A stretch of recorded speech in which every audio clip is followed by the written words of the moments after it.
Hi, everyone. Welcome to my channel and welcome to this reading. This is a highest vibration, best fit channeled message for you and your highest good. You don't have to force the story to resonate. Just take what feels right and leave the rest. And I just want to thank you for being here. Thank you for joining me. It's an honor to read for you. I already cut the deck and right away we got Judgment and the Ten of Swords. So right away, this collective I'm reading for, I can tell you're experiencing a lot of endings. It could be painful endings with the Ten of Swords. It could have to do with relationships because we see here it's like a mother and a child, or that's what it looks like to me. And with Judgment at the bottom, this feels like a whole new level of awakening for you guys. 222 on the clock when I said that. This is like rebirth energy. This is big energy, but like I said, an energy of some big endings for you.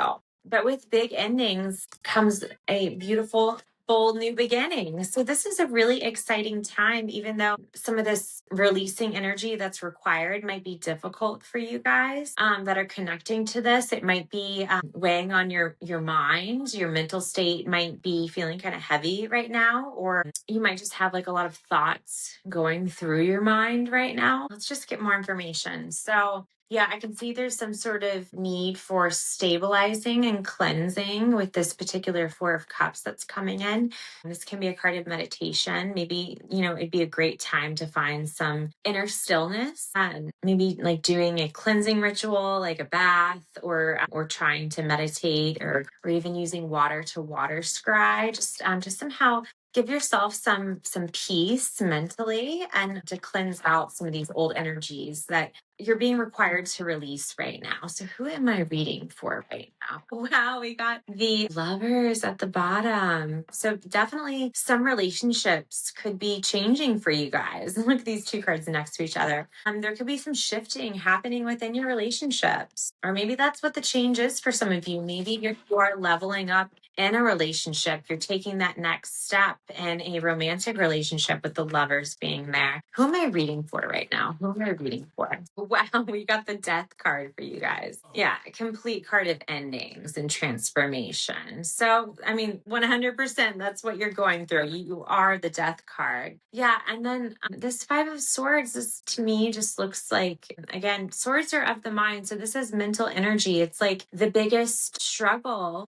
in going through this ultimate death and rebirth is releasing this mental cage some of you might be in. See how she's surrounded by these swords? She's naked, curled up in a ball. It's like the imprisonment you might be feeling, it's all in your mind. It's mental. It's not real. It's an illusion. What is this group going through? What is their situation? Wow, so many major arcana cards, you guys. You got the Tower. So definitely a lot of restructuring, a lot of shifting in your life, a lot of change. That's the situation for you guys. We got the Hermit at the bottom. 9 is a card of ending.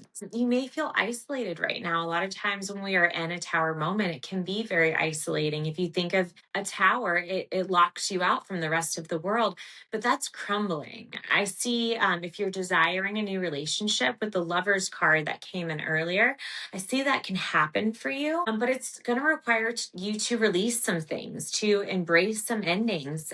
Maybe for some of you, it's like letting go of current relationships to open up to new ones. Maybe for some of you, it's letting go of self-limiting beliefs. Maybe for some of you, it's letting go of the belief that you're always going to be alone because the Hermit came in underneath. Whatever this is for you, it's a lot of change, a lot of restructuring. So, I would definitely advise you to be gentle with yourself right now. Let's get some advice for you guys. Get some guidance, some advice for this group. No kings but us. So this just really speaks to, I think, that it's like the saying, no one's going to save you, but you. And this card really speaks to our sovereignty, our own sovereign power to free ourselves from whatever is imprisoning us, right? That tower. It's like, and I love this rendition of the tower because it's like she's in this karate outfit and she's like, hiya, like kicking down the tower, right? So I just really think this speaks to your personal power. Like whatever is causing you mental suffering,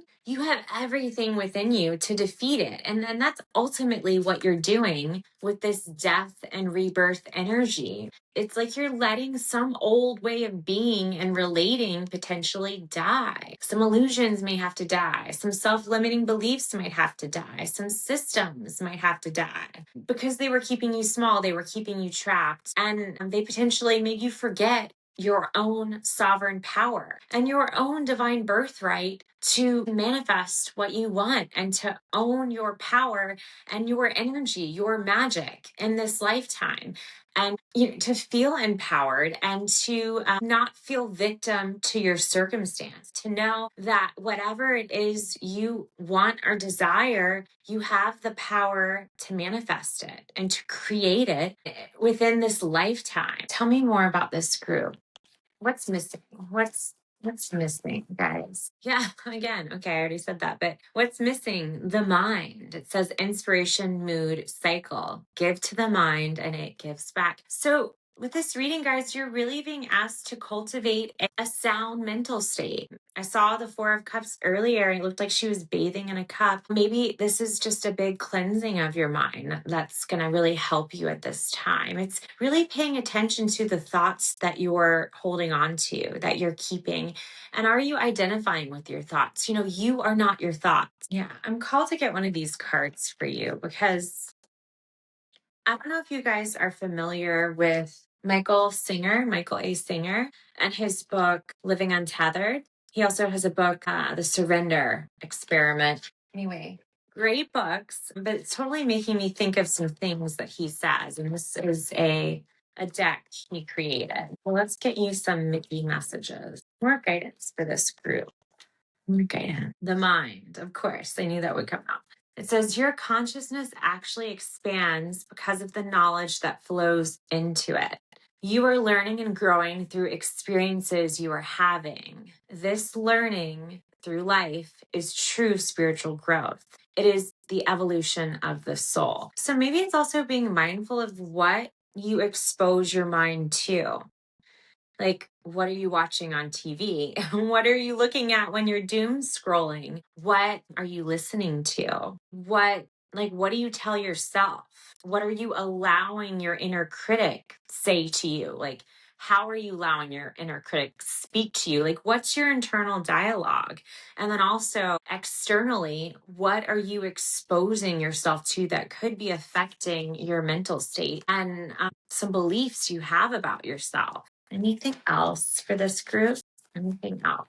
This is a really powerful time for you guys, and your mind can be a very powerful tool. I wanted to say you have to be mindful of it, but it's like you have to be cognizant of what's going on in there, Interesting. Okay, this says thoughts and dreams. During sleep, your brilliant mind dreams in an attempt to stay healthy and release at least some pent up energy. Just as your body is always trying to heal itself, so your mind is always trying to release impurities. Okay, so that's what this is about. So this death rebirth, that's what's happening for you guys right now. On a deeper inner level is you are trying to release some impurities from your mind. You're doing this while you're dreaming. Pay attention to your dreams. I would recommend you keep a dream journal, keep track of your dreams. I can actually put a dream book. I can't remember the name of it now. I think I'll put them below. I've put them below another video before, but a couple dream books I would recommend. One in particular I'm thinking of. So I'll put that one in the description box. But so this is a great time to really help yourself in whatever way you can to release some mental impurities, because that's what your system, your body is trying to do right now. It's trying to liberate you by releasing, like I said, kind of like a mental prison. Anything else for this group? Any other guidance? Any other guidance or advice for this group? Any other guidance or advice for this group? We got the Page of Pentacles in reverse. I think for a lot of you, this process of kind of like cleansing your mind is going to be easier if you can maybe find a creative outlet or just some kind of physical work you enjoy doing. See how she looks like she's baking, but this came out in reverse. So it's like it calls you to ask yourself, what physical work are you avoiding? Is it like physical fitness, like working out. I know for me, working out does really help quickly shift my mental state and even my emotional state. It kind of, I guess it helps me release some impurities or just some like stagnant energy that like can get stuck in my system and like kind of cloud my channel. But this for you, this could be baking. For you, this could be crafting, like art. It could be playing music. It could be, I don't know, video games, a sport, like some kind of doing though is what I'm getting. And because it came up in reverse, it's like, what do you feel called to do that, like, what do you feel called to do right now that you're avoiding? And that could potentially help you in this process. Any other guidance for this group? Ooh. Salt, protection, grounding, protection, banishing negativity. So, yeah, using salt to protect yourself and banish negative energy. A practice I like to do is put a candle in my home, surround it with a circle of salt, and just let it burn down. I'm telling you guys, it immediately elevates the energy of my home. Another thing I want to mention is the talisman I'm wearing. You might want to get yourself some obsidian. This is a gold sheen obsidian talisman. Obsidian does have a very protective quality, and the gold sheen is just going to really help align you with your truth and like your highest self and your highest self-expression and connection. So getting some protective crystals would be really helpful. Even just doing some energetic or psychic protection. It could be, like I said, with like crystals or salt, or just putting that intention of protecting yourself, like putting yourself in an energetic bubble. Or I've heard of people like zipping up their chakras so like their energy stays with them and it's protected from others like kind of penetrating it. So whatever it is that makes you feel protected. Sometimes for me, it's even just like wearing sunglasses or like a jacket or a necklace, a talisman. So whatever that is for you guys, there's a call to protect yourself and just to be gentle with yourself. I think while you're going through this big transformation, and then to realize, be conscious of the state of your mind and what thoughts you're allowing to take residence there and what you're exposing yourself to with, talk about like what knowledge, what are you learning? And to realize your own personal sovereignty. You are not your thoughts, but you can be in control of your thoughts. Like you're in charge. You can say what stays in your mental field and what needs to leave, what needs to be purified, I think that was the other card, sage, wisdom, purification, harmony. Maybe you guys need to burn some sage. All right. I hope this reading was helpful for you. I so appreciate you being here with me, and I will see you in the next one.